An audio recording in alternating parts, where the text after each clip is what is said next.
मैं किसी ज़माने में यूरोप के मुल्क में गया हुआ था, तो मेरे जो मेज़बान थे वो ज़रा आज़ाद ख्याल किस्म के लोग थे। तो ऐसी मज़ाहिया मुझे कहने लगे कि मौलवी साहब आप लोग मस्जिद में बैठ कर सुबह से शाम तक एक ही सबक हमें पढ़ाओ, बंदगी और बंदगी, अल्लाह की बंदगी और अल्लाह की बंदगी और बंदगी और बंदगी। गुलामाना ज़हनियत तो आप हमें देते हैं और फिर रोडों पर निकलकर आप आज़ादी की बात भी करते हैं। तो हमारे मुआशरे में जो अब्दियत का तस्वुर है और बंदगी का तस्वुर है और गुलामी का तस्वुर है, ये तो उलमाए किराम हमें देते हैं।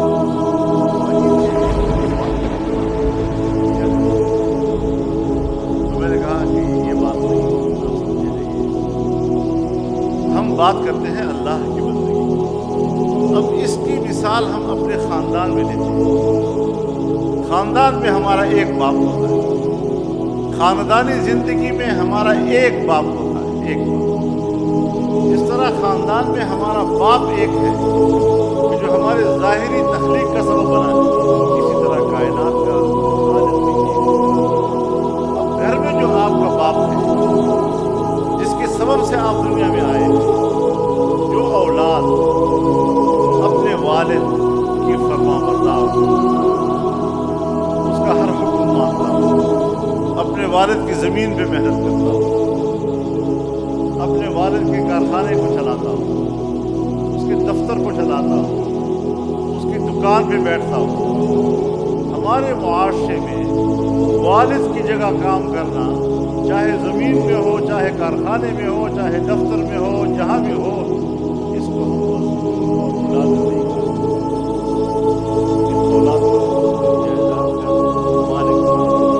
हाँ, बहुत सी मुआशी मजबूरियाँ ऐसी आ जाती हैं कि हमें एक ताकतवर के साए में जाना पड़ता है और उसके जाकर फिर नौकरी भी करते हैं, नौकरी भी कहा जाता है, सर्विस भी कहा जाता है और निज़ाम मुआशरे में सारे ख़त्म हो जाते हैं। तो इसी तरह जो कौमें एक अल्लाह खालिक़ कायनात की इताअत करती नजर आए, वही कौमें आज़ाद कौमें कहलाती हैं, और जो इंसानों के निज़ाम के ताबे ज़िंदगी गुजारते हैं वो गुलाम कौमें कहलाते हैं।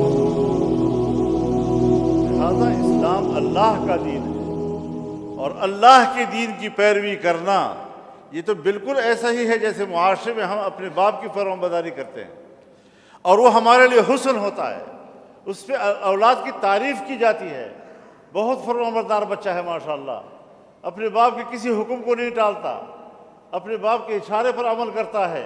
ये तो हुस्न है मुआशरे का, इंसानियत का।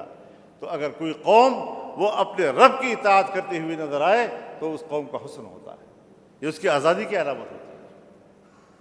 तो हमारे अकाबिर और हमारे दीन ने भी ये आज़ादी हमें सिखाई।